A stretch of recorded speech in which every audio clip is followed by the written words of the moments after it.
Also developing tonight, the Senate overwhelmingly passing the controversial bill to temporarily raise the nation's debt ceiling and fund the government for 3 months, as according to this deal. The big vote came one day after the president struck a deal that was somewhat surprising, and that deal was with the Democratic leadership. It angered many in his own party. I thought it was a very, very friendly, it was a meeting that we all wanted to get together and do something, and I think the primary reason was because you look at North Korea, you look at the hurricanes, you look at what's going on in the Middle East, and I said, frankly, it's time that we walk out and shake hands and have a deal. And they agreed. So what's the strategy here? Counselor to the President, Kellyanne Conway. Kellyanne, good to see you. Thanks for coming in tonight. Boy, a lot of head scratching among the GOP leadership. I spoke to Paul Ryan about this tonight, and there's been a lot of backlash. But I saw that Speaker Ryan's comments to you, too. He agrees with the president that it was smart to act in a bipartisan fashion to, quote, clear the decks and lead our way to it's going to be a very busy fall on the legislative agenda. The crowning touch of that, of course, is tax reform, which Speaker Ryan will be very important in helping to pass. But, you know, Martha, the president also didn't want to give up military spending, given everything that's happening in North Korea, with the Middle East and elsewhere. And his first priority right now is to get that aid as swiftly as possible to those who are suffering from Hurricane Harvey and, God forbid, Hurricane Irma. Was he frustrated in that room? Because, you know, the story is that they were at 18 months and then 6 months, and then they sort of agreed, you know, okay, well, we're going to agree to disagree. 6 months. At 6 months, and he said, you know what, let's just do 3. I mean, that's the story. Is he trying to send a signal to the Republican leadership that he's frustrated? Mick Mulvaney said today, he was asked, do you think the president's a little bit annoyed with his Republican leadership? And he said, yeah, probably. And he said, I am too. Is he trying to light a fire under them? Well, the president is a successful businessman who's not a politician. People should keep reminding themselves of that when something like yesterday happens. This is a person who believes in negotiating. He believes in getting a good deal for the American people. He's not the head of the Republican Party. He's not making a deal with the Democrats.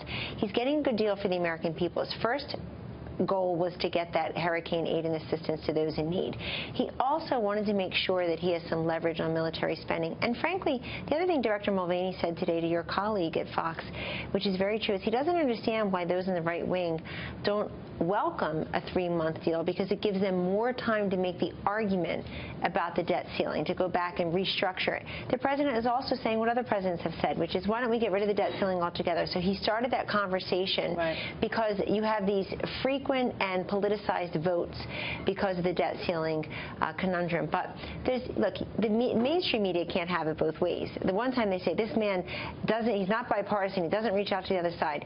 He does that yesterday to try to get the Harvey relief and keep the negotiating opening for military spending, and then gets criticized that he's, quote, made a deal with the Democrats. It's a deal for the American people. I want to put something up. This is what the president tweeted about DACA. He said, for all those concerned about your status during the 6-month period, you have nothing to worry about, no action. Then Nancy Pelosi said, oh, well, that's what I asked him to make clear to people in our meeting. I wanted him to give them relief that they don't have to worry during these 6 months. So that was read as sort of another you know, sort of gift to Nancy Pelosi by some. Ann Coulter chimed in with this. She said, I broke my promises. A possible 2020 slogan for President Trump. I broke my promises, betrayed my friends, and used my office to help my family, but hey, at least I'm not Hillary. What do you say to that? The president is also telling the leaders and everyone else, Martha, that he expects border security to be part of that. This is somebody who has said from day one he's going to build the wall. He expects Congress to help fund it,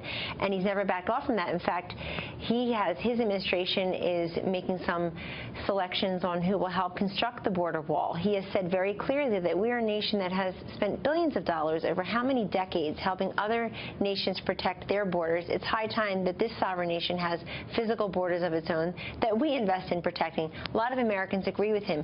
Keep the illegal aliens out, but also keep the drugs out. He's very clear about all the drugs pouring over the borders, through our ports, through the U.S. Postal Service, frankly, and going into our communities. Now, on this one, nobody should read that as a tweet that Nancy Pelosi put the president up. That's the president basically saying that his hand was being forced by the 9 attorneys general who were about to file a lawsuit on September 5th.